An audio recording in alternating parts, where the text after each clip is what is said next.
Hey, jeg synes, alle, der ser med live på det her webinar, kan tillade sig at klappe sig selv en lille smule på skulderen, fordi det er trods alt et par timer før hele landet går på påskeferie.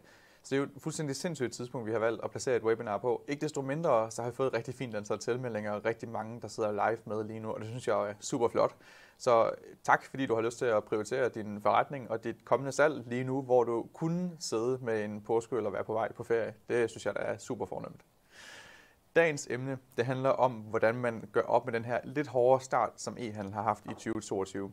Vi kommer både ind på, der skal jeg nærmere sige, jeg kommer både ind på, hvorfor det her det er sket, hvad er det for nogle udfordringer, vi har lige nu, både på sådan makroøkonomisk niveau og måske lidt mere mikro også. Hvad kan man gøre ved det? Hvad er nogle af de ting, vi gør med vores kunder, og hvad er sådan generelt vores anbefalinger lige nu? Jeg har været deltagerlisten igennem til det her webinar, og kan se, at der sidder rigtig mange e-commerce forretninger. Der sidder både retailers, direct-to-consumer, brand owners osv.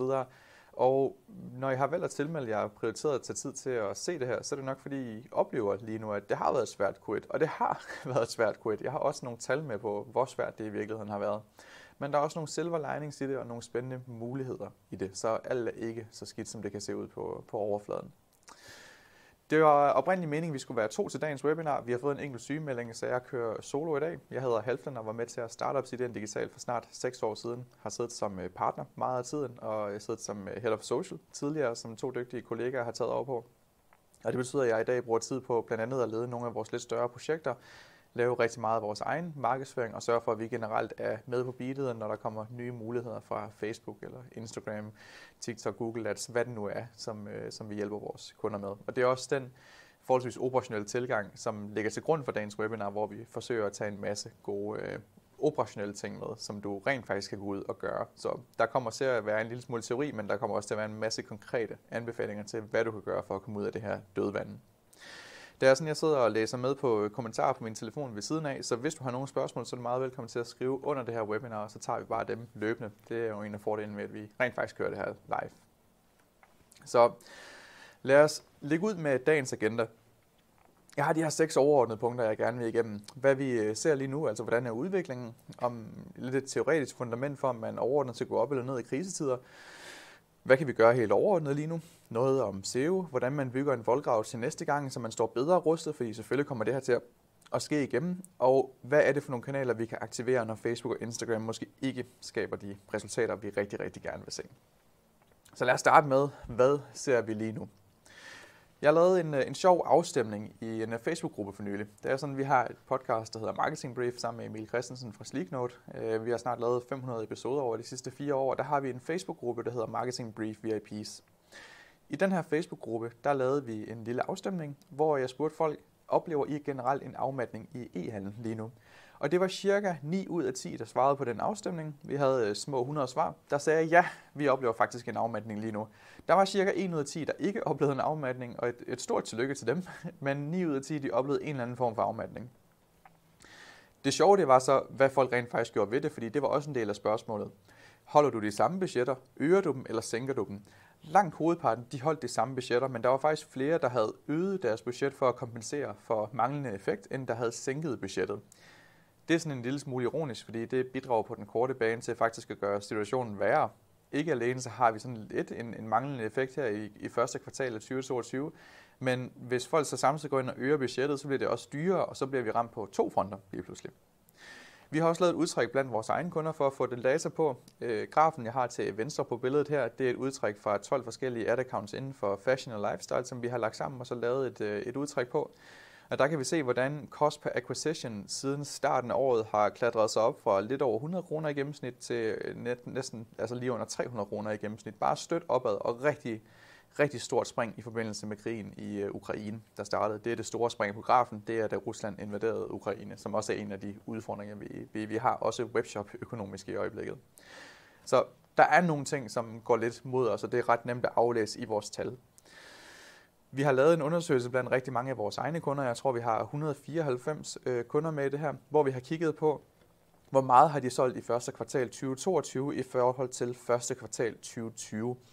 Og det vi kan se, det er, at på den graf her, der har vi simpelthen taget indeks for, hvor meget der er solgt i første kvartal. Og vi kan se, at vi gennem hele første kvartal faktisk har ligget under 2022's indeks.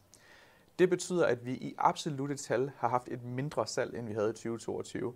Og det er jo helt vildt, synes vi, fordi vi har været vant til, at e-handel bare vokser og vokser og vokser og vokser og vokser, og nærmest som en naturregel, altså noget, der ikke en helt fast ting, tager markedsandel år for år for år.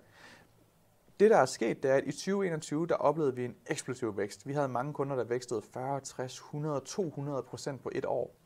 Men vi kan så også se nu i år, at de ikke vækster på samme måde. Måske falder de endda en lille smule i forhold til 2022. Der er nogle brancher, der er hårdere ramt af det her. Vi ser blandt andet sådan nogle brancher som boligindtag og haveudstyr. Der var folk tvunget til nærmest at bruge deres penge på det de sidste 2 år på grund af corona. Nu har de købt nye stole, de har købt nye plæneklipper. Det skal de bare ikke bruge lige nu. Så vi har nogle af de der brancher, der virkelig har haft coronamedvind, der er rigtig hårdt ramt. Men det er bredt over hele billedet, at vi ser, at der er noget nedgang i forhold til selv 2020 til før corona. Det giver ikke mening at sammenligne med 2021. Der ser alt helt sindssygt ud, så derfor har vi valgt første kvartal 2020 som sammenligningsgrundlag. Så vi ligger faktisk en lille smule under. Det er ikke alle, der gør det. Der er også nogen, der ligger over, der er nogen, der ligger meget under, og der er også nogle individuelle forhold i virksomheden, der kan ligge til grund for det her. Men vi ser bredt på tværs af rigtig, rigtig mange projekter, at vi har en lille smule, man kan sige, modvind på cykelstien lige nu. Hvorfor er der så det her? Jeg kan i hvert fald se 4 store grunde til det.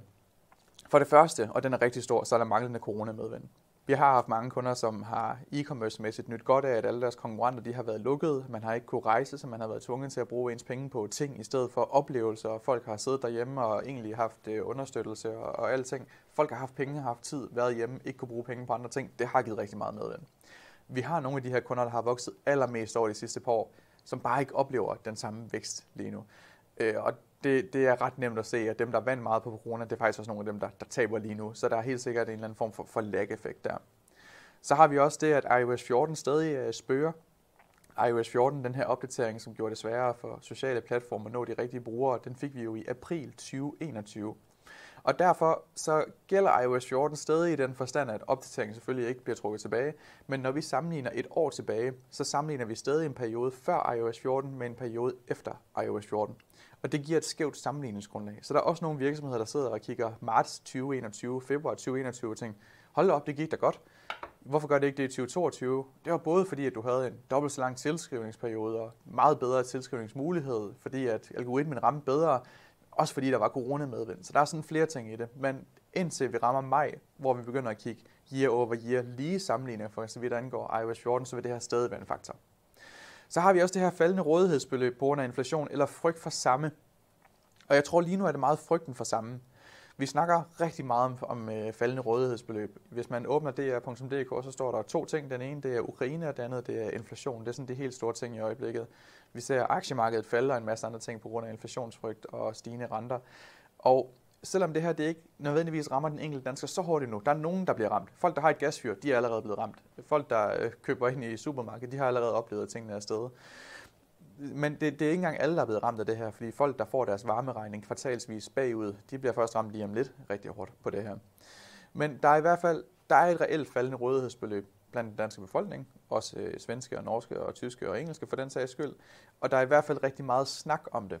Og den snak kan gøre, at folk bruger færre penge, selvom de faktisk ikke mærker det på den helt korte bane. Og så er der en 4. ting, som er, at vi kan igen bruge oplevelser på penge, bruge penge på oplevelser på rejser osv., og det gør vi. Vi har også nogle super spændende virksomheder som kunder i rejseindustrien, og vi oplever, at nogle af dem de er udsolgt de næste 3 måneder, 6 måneder, 12 måneder. Altså vi er begyndt at sælge skirejser til 2023-sæsonen lige nu. Det plejer man ikke at gøre et år før. Men det sker lige nu, fordi der er så stor efterspørgsel på det. Så alle de her ting, de bidrager til, at vi bare har mindre aktivitet lige nu. Hvis jeg mangler noget her, så er du meget velkommen til at skrive det i chatten, så andre kan se det. Men det er i hvert fald 4 af de store ting, vi ser have en indflydelse i øjeblikket. Hvis man kigger sådan lidt teoretisk på det, skal man så gå op eller ned i krisetider, så er det jo noget, der bliver rigtig meget debatteret det her. Fordi det er ikke første krisetid, vi har haft. Det er heller ikke en rigtig krisetid lige nu, men det er en nedgangstid. Men det her det er noget, der faktisk er ret sådan velbesøgt i sådan marketingteorien. Vi har haft nogle reelle store kriser. Der har både været corona i 2020, som selvfølgelig var en, finanskrisen i 2008, vi havde dotcom-krisen i 2001, vi havde 1987 på Wall Street og længere tilbage. Så der er rigtig meget litteratur om, hvad sker der, når der kommer den her krise? Skal man stoppe med at bruge penge, eller er det her, hvor man skal overinvestere, eller hvad er det egentlig for en periode? Der er en fyr, der hedder Mark Ritson, som er meget, meget